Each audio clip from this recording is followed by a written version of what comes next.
So Michael Conlan, an interview, and I'd like to get inside the mind of this man.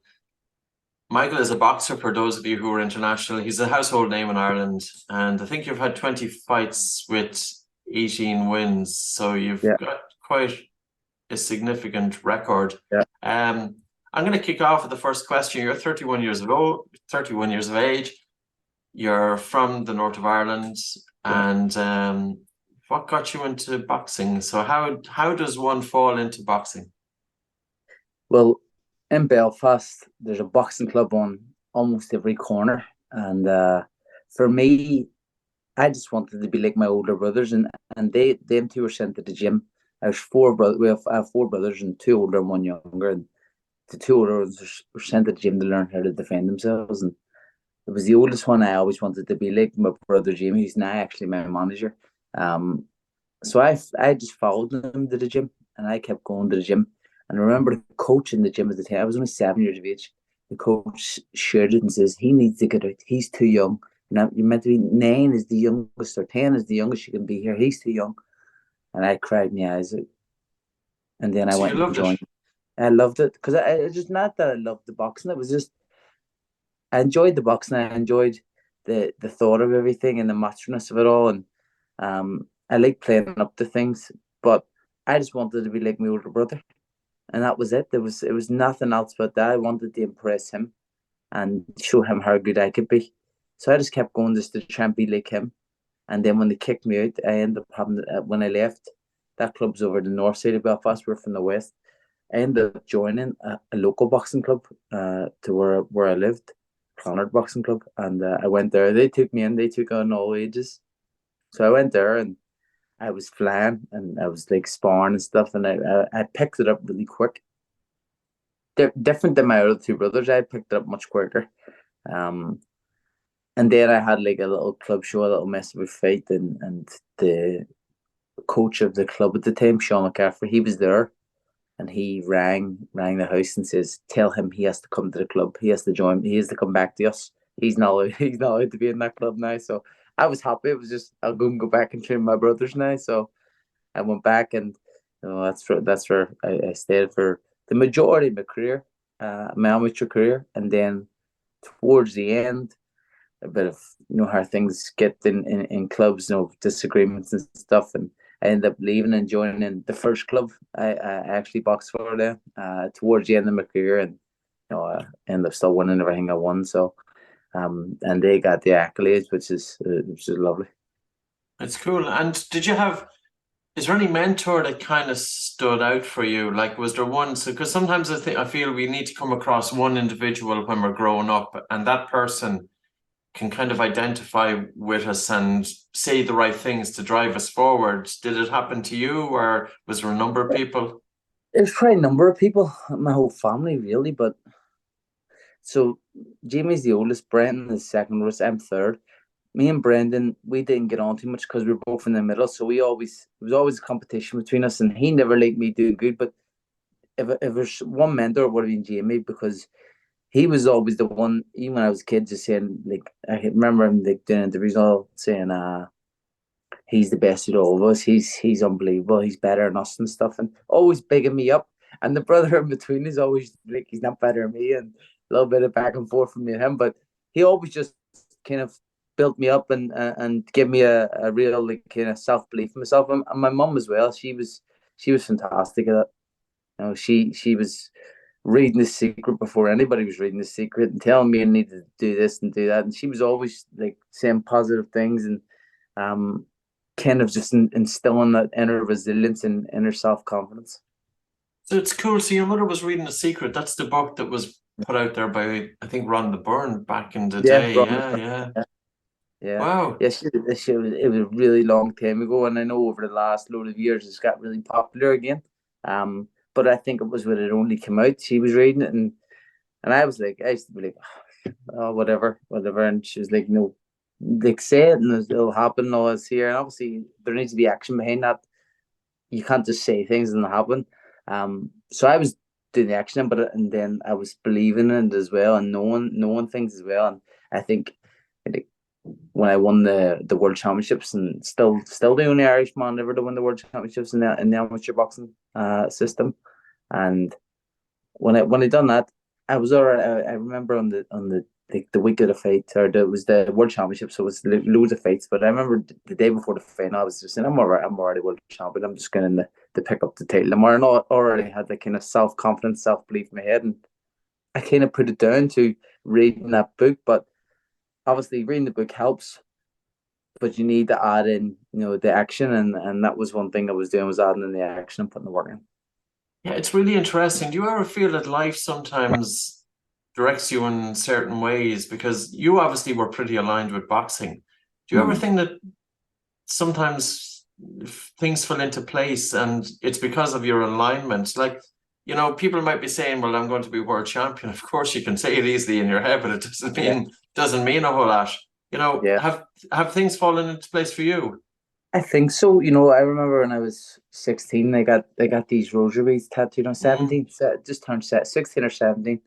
I remember I told my dad I was going to get the rosaries tattooed. He says, I don't know where to get it, because I was told the neck is too sore. So I might get them around my arm or something, or get them somewhere else. I was like, yeah, no problem.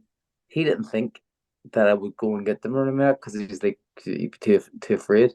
So I went and I asked to get the tattoo artist. He says, like, I want them around the neck, but I was told it's too sore. And he says, if you want them around the neck, don't get it anywhere else, because you'll regret it.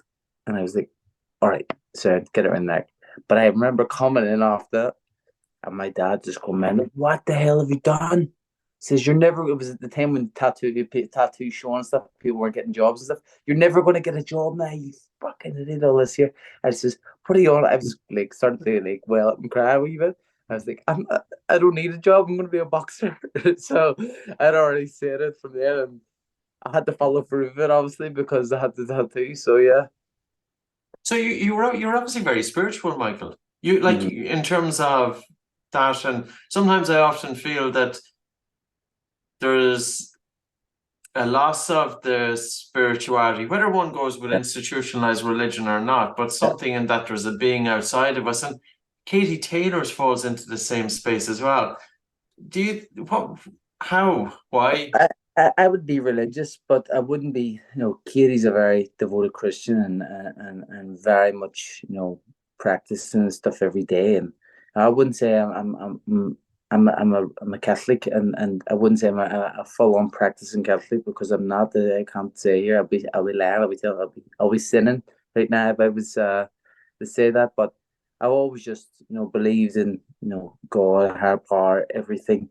And I don't believe we're put on this earth for like just to flow through it. There's a purpose, and I believe I definitely have a purpose. And I believe in heaven and hell, everything like that. As it says, I'm a Catholic, so I believe everything kind of in the Catholic kind of religion. And there's obviously some resolve there, because you've got a very tough job too. You're going into a ring, which, like, the vast majority, I would say 99.95% of people would never do in their wildest dreams. You need to have some connection or some faith in something that it's going to be okay. 100%. Every time before I go into the ring, I always say a prayer, and I don't pray to win. I don't pray and ask them, help me out here. I always pray for the protection of myself and my opponent. Because really, I don't think people understand the dangers of boxing. Really, it can be life and death in there, and you can get seriously damaged and hurt. So I always just pray for the health and safety of me and my opponent.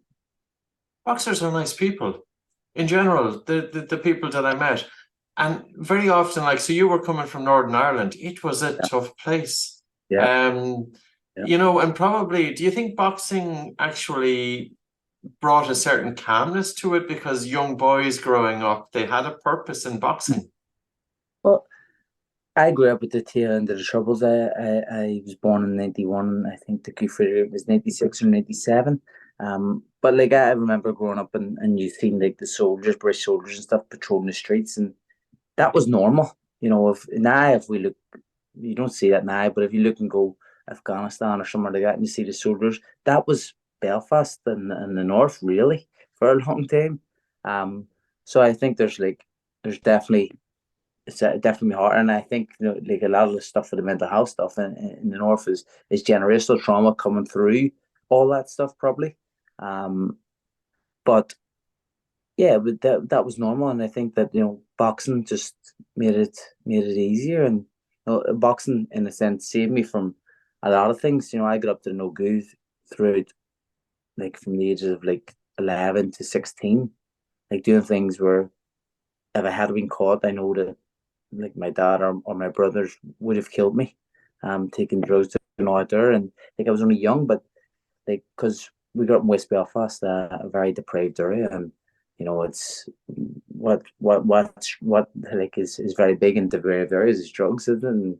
And stuff like that, drugs and crime, and you know for me, boxing kind of sheltered me enough. I was obviously dabbling, but it sheltered me enough and made sure that I always, because I always had to be in the gym. I couldn't miss the gym. I was one of the coaches in the gym, and I couldn't not be at the gym, so I couldn't be getting up to the bad stuff what they were always getting up to. I always had to kind of shoot off and go training. So yeah, boxing helped me out throughout my life. Throughout a tough place in West Belfast. Um, but it also, like, you know, we grew up in a split kind of country in a sense, you know, Catholic Protestant, but boxing brings everybody together. And in the north especially, I got most of my friends, a lot of my friends in boxing are Protestants. Not most of them, but a lot of them. And you know, that was boxing. You know, I'm from the other side. I would never have, like, if it wasn't for boxing, I never would have associated with people from the Protestant areas growing up, because there's a wall dividing us and gates dividing us. Um, so the fact that we have boxing brings you together and lets you just see you're exactly like me, only a different religion, which nobody really cares about in a sense. So what's the point? No, that's boxing. Yeah, it's amazing. And I can understand as well how kids would get tied up. Even the small village I grew up in, we've seen everything. It's very easy Yeah. to get involved when you're a young kid. That's Yeah. part of the reason why I live in the middle of nowhere. And I know you've Yeah. been out here.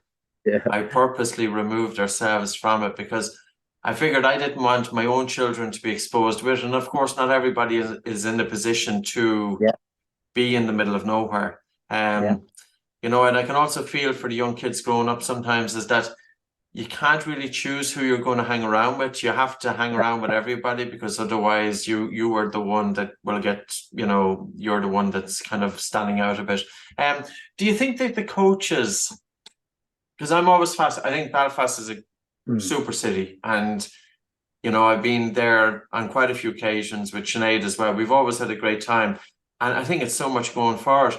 But I wonder, did the coaches, did they realize what they were doing in terms of bringing peace between young kids growing up by mixing? And do you think that ever came into their minds? Yeah, Or yeah, I do, and I think one of the most famous coaches for that would be Jerry Story in Holy Family, which is in North Belfast, in on the New Lodge, but just like bordering Tigers Bay, and he would have had Protestant kids come and train the club, and you know, when you're living, for me, living in West Belfast, we weren't close to, like, our gyms weren't close to like Protestant gyms or anything, or Protestant areas, so it wasn't really divided in that sense, but um when you go to the competitions and all, that's where you kind of mingle and interact with other fighters and other people, and you know that's kind of where we did. But like Jerry Story, for years before I was born and stuff, he was one of the Irish Olympic coaches and stuff throughout the years, and you know he always brought people together. I think he's got like an OBE or something, or one of them kind of awards from Britain because of it. You know, he's done that well for the community and the people of the north. so he was able to do something that politicians were struggling to do at the time, you know? Yeah, he was bringing kids in from each side of the areas, and like I know that the paramilitaries from both sides were like going, okay, we'll let this happen because of him, kind of thing. Wow. Wow, Yeah. wow, wow, wow. Irish people, how come boxing has become our sport? Have you ever thought about that? Like it's a sport that we seem to excel in. I can't think of it. We certainly don't excel at soccer. We're okay, rugby pretty good, but Yeah. boxing is the one that stands out.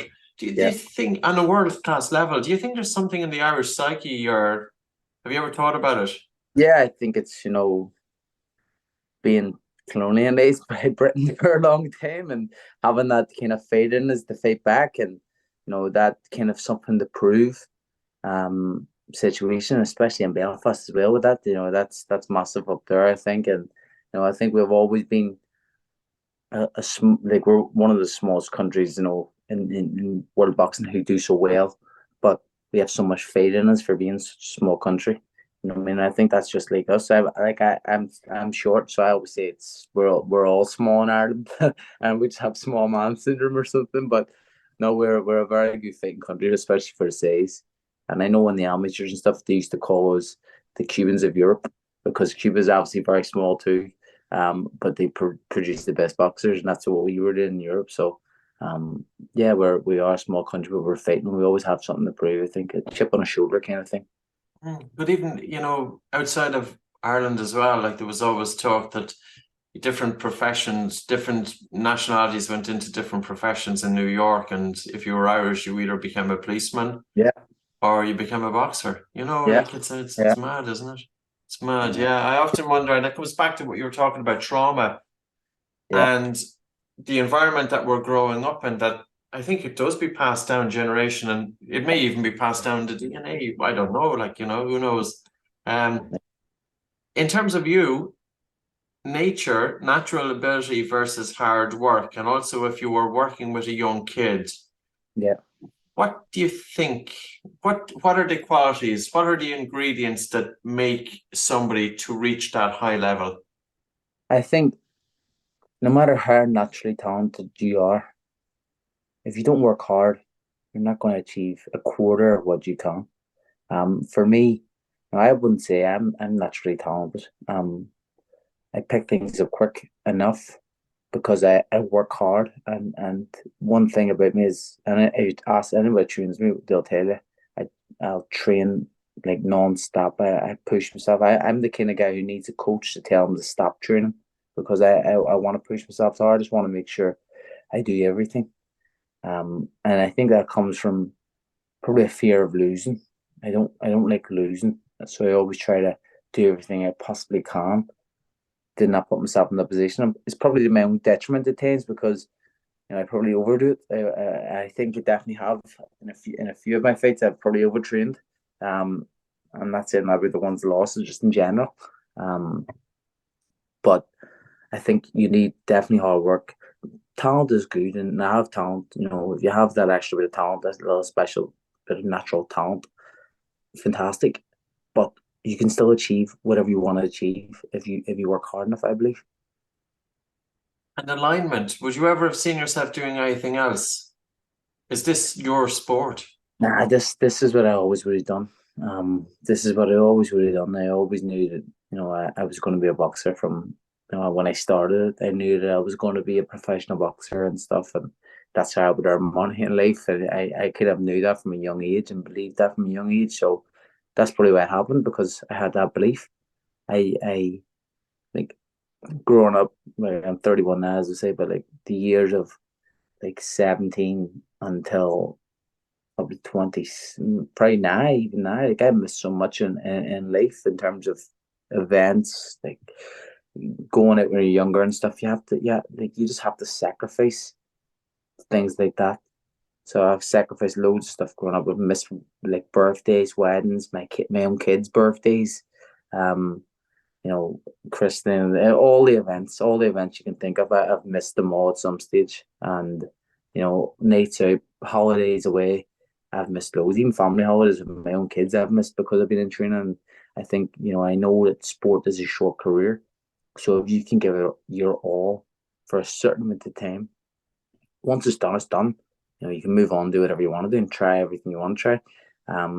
But I think if you really want to be successful, you got to sacrifice. And also, you've got a broader agenda too. When one has family and kids, you want to really do whatever you can for them. If you were giving advice to your kids growing up, and I'm only just thinking about, say, somebody who's listening to this, and I think very often, like I was lucky, I found something that really suits me. But I think the vast majority of people don't find careers that suit them, that they go into something. What would you say to your kids? Have you thought about it? I have them in every sport you could think of, bar boxing. I don't have them in boxing. I've done boxing. I don't want them to do boxing, but I've had them in every. I have them in every sport already, and my kids are 8 and 5, and I just want them to do whatever makes them happy, Yeah. And I know the sport is fantastic for making you happy, one, but learning so much life skills and things like even career skills, for whatever you choose to do after sport. But like I just want them to go in things to learn, get confidence. My daughters are already super confident. But like just go in things, interact with other kids, play, be competitive, and I think both of my kids are very much like me. They're very, very competitive and they hate to lose. And even when I play games with them, I don't let them win because I know how competitive they are. But I want that. I want to build it. And I want to see them like do their best to win. So, yeah, just go into something. For me, go into something, find something you love to do, and whatever it is, whether it's sport, whether it's business or anything like that, it all applies. Just try to find something you love. I know it's very hard to do, and not many people do, as we just said. But if you can, you're on the goal. You're on to some gold there. Like, I think the education system, I don't mm, think it does enough to find no, out what kids are no, suited for. you don't learn about things you need to know in life. You don't learn about money. You don't learn about paying taxes. You don't learn about business, anything like that. Is you learn a lot of stuff that you probably will never use, Mm. and you're getting tested and things you probably never use. They should probably try to teach more things about how to use money, how to earn money, how to like do things in life, how to enjoy life, how to be happy. Loads of little things like that. How to breathe. Yeah. So all things like that. I think there's so much more the education system could do, but obviously I'm not in a position to tell them what to do. But that's my No, opinion. but I think you're so right. Mm. Because you've learned the life skills. You didn't necessarily, you learned them out there. I would totally agree with you. People come out of school, they come out of university, they come out of a business degree, even Michael. They don't know how to deal with stress. No, They haven't been taught how to self-regulate. They haven't no. been taught how to, bring down their heart rate or slow down everything before going into a competition. Like you're getting out in front of, I don't know what was Madison Square Garden, that hype, even in your Well, first debut fight. thousands, five or 6,000 people right away in that Madison Square Garden theater sold taken out there and experiencing that, the pressures of that and everything. It's something that you can't. It's experience you can't get anywhere else. So yeah, it's I suppose experience and life experience is a big benefit of being a sportsman. Oh, it's huge. You talked about happiness a few times. What makes Michael Conlan happy? My kids, my kids, and seeing them happy. Now, there's a fine point there because you got to be careful not to spoil them and like do too much for them. But when I see them happy and see them doing things they love, that's when I'm happy. And probably the balance there is the sports, because I see it with my own, like I bring her hurling as much as I can, Yeah, yeah, and I love it because I feel that she's out there and she's getting stuck in, and you can kind of see a little bit of yourself in your yeah. child out in it's cool. 100. Yeah, I like my daughter. She's playing Gaelic football at the minute. And I went to watch her. I brought her to match. She done a blitz the other day, and like she's small. Like when I was a kid, I was when I was 10, I was still only 27 kilos. You know what I mean? So I was very small. Um, so she's small. Maybe she's probably bigger than me when I was that age, but um, she's just so competitive and like because she's small as well, she tries to get in even more, and she's like playing for the year above now. And she's just like lightning, and she just doesn't care. She'll go in and she's trying to slap the ball out, and people are turning around trying to slap her and stuff, and she's just getting into them and going on and scoring points. And yeah, she's very, very competitive. And when I was watching her the other day, I was just like, I passed that competitive bug on. That's cool. Because I Yeah, suppose there's something in it. You must be very proud when you look back at what you have achieved. And like, when we try and push ourselves a little bit, there's something inherently rewarding that we've gone out, regardless of what we do, and we said to ourselves, we've given it our best shot. yeah, yeah, 100%. And I don't look back too much, but when I do sit and when I have sat and thought about it, I've been blown away by what it is, and you go, "Fuck, I've done that," but like you think about that, like the world we live in now, I suppose it doesn't really matter for people. There's just a blink, and they move on to the next thing, isn't it? Really, they're Oh, I quite. think it's tremendous for people, Michael. I think Uh, for a country, yeah. like, in terms of, I was there in the Belfast arena to see thousands of people. Mm, That's a therapy session for them. yeah. They're genuinely, like, I don't often feel that sometimes, when you are able to put yourself out there and people are watching and they're fully absorbed, and they were fully absorbed. Like, Yeah. that's getting them out of their mundane life, many of them, and Mm, it's putting them on a pedestal that, yes, here's a local person here, they are fighting in front of me, and I think there's something huge in it. I think the mental health benefits that sports can bring to the spectators, because it's they have a passion, even though yeah. they're not the ones in the ring, and sometimes the one, they're outside of it. But yeah, I think that's important, for you to take into consideration. It's something that, like what I was saying, I don't really sit and dwell or sit and think on things like achievements and stuff. The odd time I will, but you know, the one that obviously will always stand out is the World Championships when I won the World Championships as an amateur. But even then, like talk about living in the moment and trying to enjoy the moment. Like I just won the World Championships, the first and only Irishman ever to do it at that time. Still the only one, but I remember I got put down in the last round. And I got up and I won the fight, Wow. and I was more embarrassed that I was down in the third round than actually creating history. Like looking back on it, going, I say to myself, why did I let that ruin that moment for me? Because in a sense, it did. Now everything after, like a few days after, I didn't care, but in the moment, I was more upset about that. I was just annoyed. I remember sitting there before getting the medal, and I was just embarrassed. I was like, "Fuck's sake! Oh, first time ever on TV, for fuck's sake!" But when you look back on it, you go, "Why did I behave like that?" But it doesn't really matter because I've enjoyed the success from it, and it was fantastic, and it kind of sent me to a different stratosphere in terms of popularity at home and stuff. Like that was the year I won the RT Sports Awards and stuff, and it was because of that, being the first and only one ever, especially how long I've had amateur boxing going on in the country, to be the only one ever to do it is kind of probably my proudest moment. Were you in flow state? Can you remember it? How did it feel? When I went down, No, no, no. In oh, the overall, like, between during the rounds, for example. during the rounds, I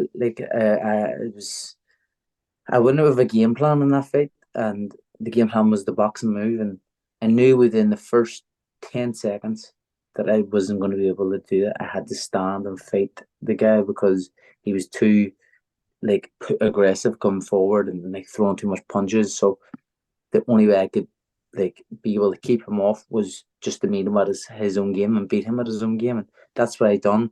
I won the first round, I won the second round, and I had one then, so I just needed to move the last round, just went easy. But I got greedy, and then I went and like tried to do something. 25 seconds left on the clock, and I throw something. The guy just like countered me with a check hook, and I went down on the one knee. The wee knee kind of went wobbly. What the fuck happened there? I stood up, and then I was just like, look, the corner, it was Billy Walsh in the corner at the time. He's get close, and first thing he done was the guy just like kind of tried to steam me, and I just put my hands up and went straight in close to him and just tightened up, and then just started letting my hands go. And obviously the bell was on the way, thank God, and I got the win. Because you would think maybe that an opponent, if he comes out too aggressive, is there a risk that an opponent can tire themselves out?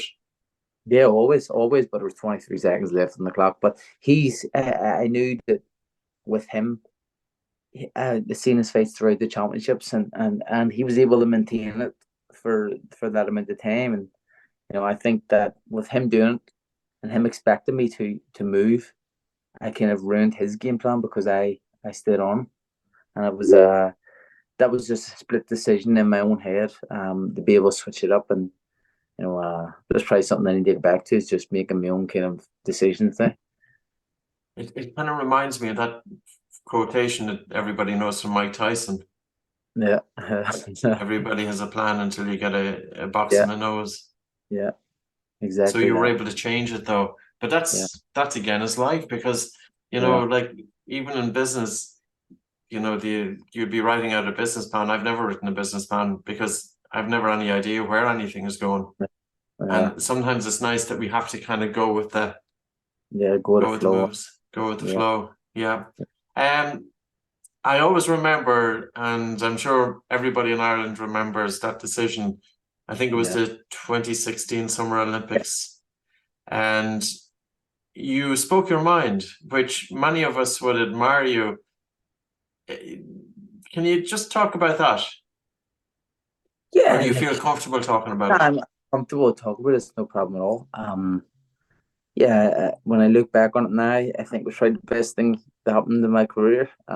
Was that, and it really benefited me. But you know, I knew at the time before that, in the qualification for them Olympics the year before and stuff, I've been screwed over by the organization, which was AIBA, who I think are actually getting boxing kicked out of the Olympics because of their corruption already. And I don't like to say you're welcome, but you're welcome in that sense.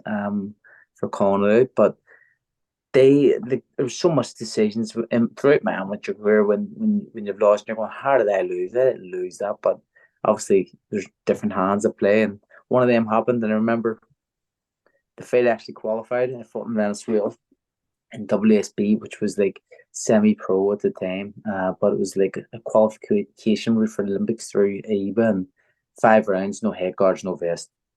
Sorry, and my kind of hopes, because I got screwed over, were kind of over. I needed one fight. The guy was the top of the thing for him to lose against someone who I already had beat. And beat him well. I stopped the guy, and I was like, "There's no chance. It's not going to happen." After this fight, because they fucked me over, I'm just going to go fuck you guys. I'm going pro.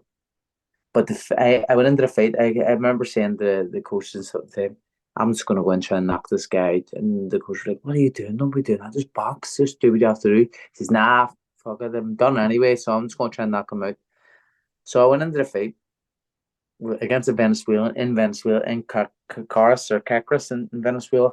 And it was just filled. The stadium was filled. And it was like all people from the favelas. And they're all just going, Venezuela, Venezuela. And I went into the fight and I tried to knock the guy out. They hit me a shot in the first round. I remember he hit me on the top of the head and my leg kicked out. It kicked out the way, and I was like, what the fuck on there? I was all right though. I won that round. I won the fight, but it was a war. I gave myself a really, really hard fight. Against someone who could have really been easy if I really wanted to. But I wanted to try and have a fight and prove a point. But because it was a war and because the crowd was so amazing shit in Venezuela, I just says, you know what? Fuck it, I have to clap the crowd. And I clapped the crowd. Lo and behold, Paddy Barnes runs around the corner and says, you qualified, the other guy lost. And then they've qualified. So thank God I didn't do it that time. But I suppose again, everything happens for a reason. So that brought me to the Olympics, and I already had that planned a year before I was going to do it. So that's probably why it happened there in the Olympics. I didn't know it was going to happen that day because I went to them games saying that I'm already Olympic champion. I'm getting against. I kind of in my head, not in my head. I said to the guys in the team, "This is this is how I want to fight first. I'll fight this guy, fight this guy, fight this guy," and I kind of laid out the way which I thought it would be when the draw was made. I was like, "It's written. This is written." So I went into the fight and I didn't know them, but the coaches were told the night before or 2 days before, after my my last 16 win, they were told go get some help by one of the Russian coaches who was a friend with Zoran, the Georgian coach in Ireland. And he says, go get some help. Your boy's not going to win. He says, our boy will destroy your boy. He's much better. And he says, it's not in his control. Go get some help. So they rang around, they rang Pat Hickey, but I think he was being arrested at the time. And they were trying to get help, and then they came back to it's too late, sorry. And went into the fight. I didn't know anything. I wasn't told nothing. I went into the fight, and I destroyed him in the first round. I came back to the corner, and the scores were given down that I lost the first round. And then I one of the coaches leaned and says, "You need to go and fucking knock him out. They're trying to cheat you." So obviously I went in, went to war, almost had him out in the second, and then destroyed him as well in the third, and didn't get the decision. Like I still didn't know what they had been told. So one second, let me end this call. Sorry, I just got a caller. But I didn't know what the coach had been told. I just I reacted how I reacted, and I just get the fingers. Took my vest off. I wasn't going to leave the ring. I didn't want to leave the ring, but then for some reason I did. And I remember walking past the judges, and like for me, one of the most disgusting things of anything is spitting and spitting on people and all that. And that was how close I was, because that's one of the most vulgar things you could do to someone, spit on them, I think. But I was that close to spitting on one of the judges, like walking past, and I wanted to slap him, not spit on him. And then I'm walking towards the media. BBC just says, "Nope, we don't want him. We don't want him." They waved me off. RT were just like, "Come on, get him in, get him in." And then I went in, and the media training guy was there and all. That's why I actually say during an interview, I don't give a fuck if I'm cursing on TV, because he was standing there and I was saying it, so he knew what I meant. And then I said what I had to say, and if you look at towards the end of the interview, I start to get more emotional because it starts to set in more, and then I finish and I walked out in this room and just cried my eyes out, and my Terrible heart. situation, though. You Yeah, know, and you were so right. yeah, All of the years of work that a young kid is putting into boxing, mm, and there's corrupt judges there who are wanting to take it away. yeah, But I find it amazing that the Georgian coach yeah, knew what was happening. Like, it's yeah, absolutely unbelievable. This is only in 2016, you know? yeah.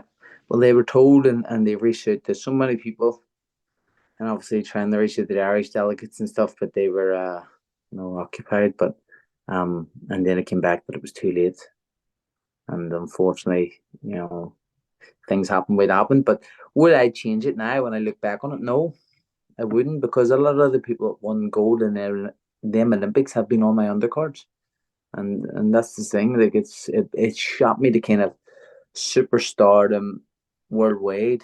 Like my Twitter and all went from like 15K to like 100 and something, or 200 and something, whatever it is on now.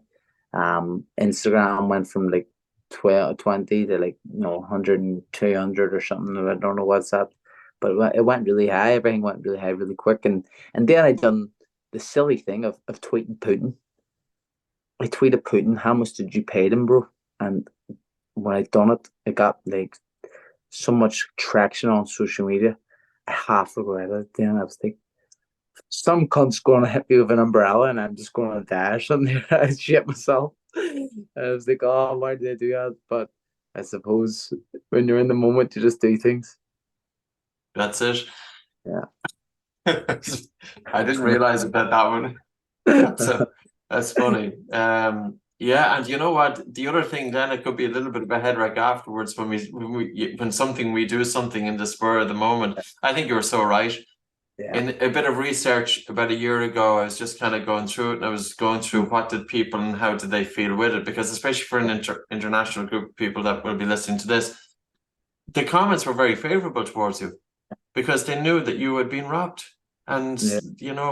and you stood up. I think it was the best thing ever you did, was stand up. There would be so many people that they would be trained to be absolutely politically correct there, and it would do nothing to change the situation. Do you think the situation has changed a little, or that you might have had some impact in terms of highlighting corruption in amateur boxing? Yeah, well, they done a big investigation on it, and it was kind of proved in that investigation that there was corruption going on, but we can't prove which every fight was what fights were corrupt. But these are the fights what we think were corrupt, and my fight's obviously in there, and there's other fights in there, and um, yeah, I think it shook up that whole organization of AIBA, and you seen like the judges and stuff of different of the next few competitions after that. everything was much better and stuff. And I think even the last Olympics, the judging was much more fair. But now they might get kicked out of the Olympics, and boxing might be kicked out of the Olympics. But if not, the Olympics will hold on to boxing and run it themselves rather than kick out the whole sport. And that's what I think is going to happen in Paris. I think the Olympic Council is gonna run the boxing event, and I think that's a good thing. I think these dinosaurs and corrupt people in amateur boxing have been there for so long, and something needs to change. And you see a lot of different organizations being formed now, and the likes of USA. I think Ireland have joined, UK have joined to this new kind of organization, was to try and bring in to take over from that last one. Wow. Okay. How do you handle defeats psychologically? Psychologically, it's hard. It's hard.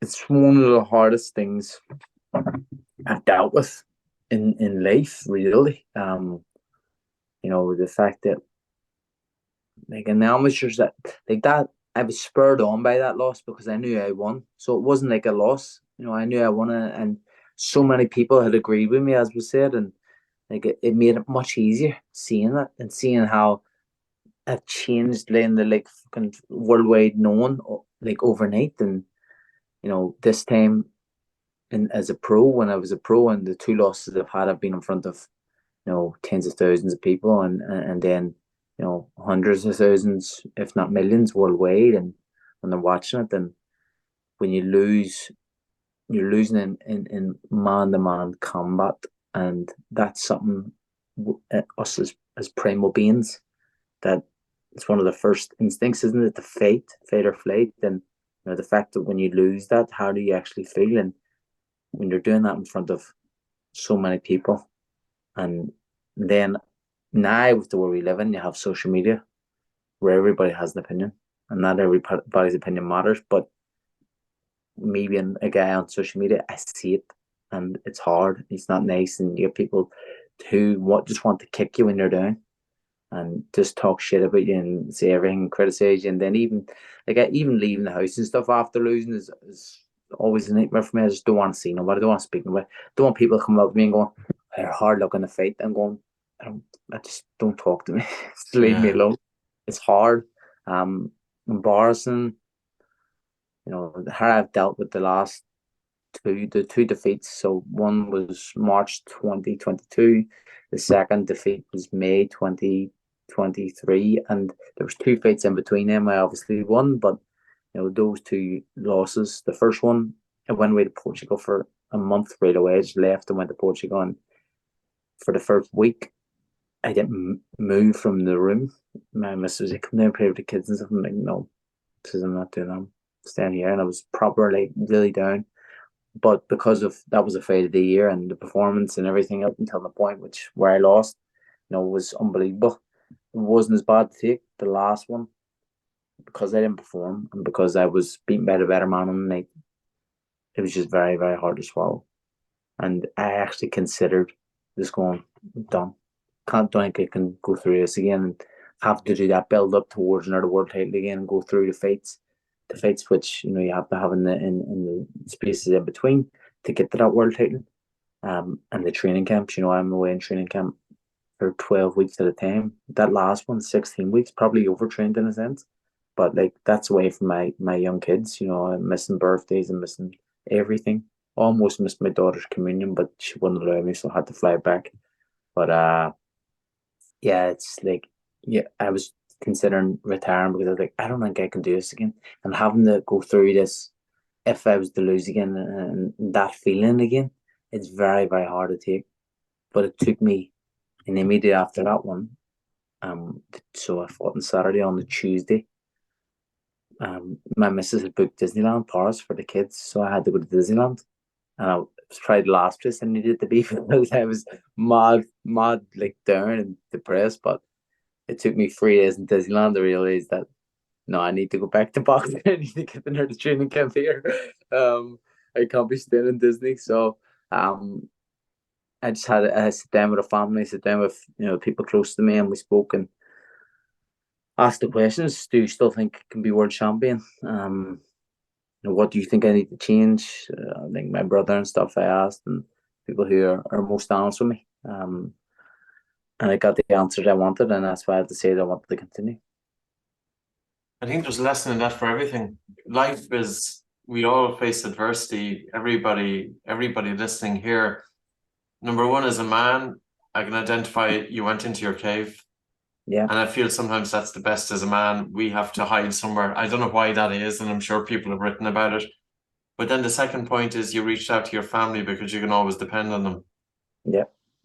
And they're always there. Yeah. Yeah. It's important that we have that fallback.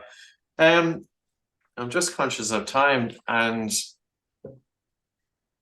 so you have made your decision now and you're going back into the world of boxing. So you allowed the time to pass almost, and you got external advice which gave you a different perspective. Again, a lot of men don't reach out to other people though when things are going wrong.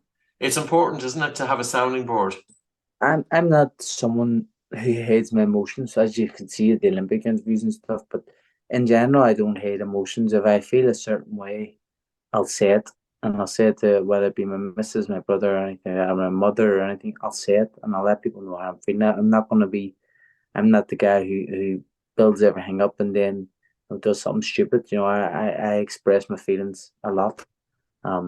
So people who know me will know how I feel and know when they approach me or not. They approach me like it's probably it's a great attribute to have, but also a bad attribute to have, because if I like you, you'll know I like you. If I don't like you, you'll know I don't like you, and that's probably where I should probably learn to hate things a little bit more. But I'm just honest and straight, and even with emotions and feelings, I express them. I don't hate them, and I think that was the right thing to do, was sending off to people who mean most, not just anybody, just the people who mean most to me and whose opinions I value most.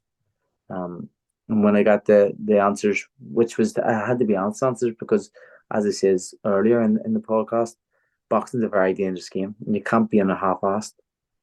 And one thing about me, I don't go into things half-assed. I go into things head on, 100% in. If I'm not in it. As simple as that. So I let time pass. Bit of rest, bit of rest and digest, and just enjoy life for the first time in a long time. For having this amount of time off. It feels a bit weird at times, but it's definitely needed. But yeah, having the time off, rested, thought about things, weighed things up, and decided that I'll continue, but I need to make some changes. You follow your gut. Always, always, And in always. this instance, Yeah. And the next steps are going to be scary. Like, you know what I mean? It's like I'm making big changes. I'm changing coach. I'm changing probably location of where I'm training. So that means I'll be even further. I could be training most likely in America again. So I'll be even further away from my family, because I'm not going to take my kids out of school. So yes, they're big changes you got to make, and there are the things which I think is probably needed at this moment in time. Something that is going to scare you, and to make it worthwhile, you need to have that fear. plus you'll have a psychological break from the past. Yeah, You're going fresh. Everything is anew. Yeah. So it's a time for a new beginning. definitely. Michael Conlan, it was a pleasure talking to you. You're an absolute gentleman. Always, Patrick. It's always been brilliant. Great stuff. Thanks very much. Cheers, mate. Take care.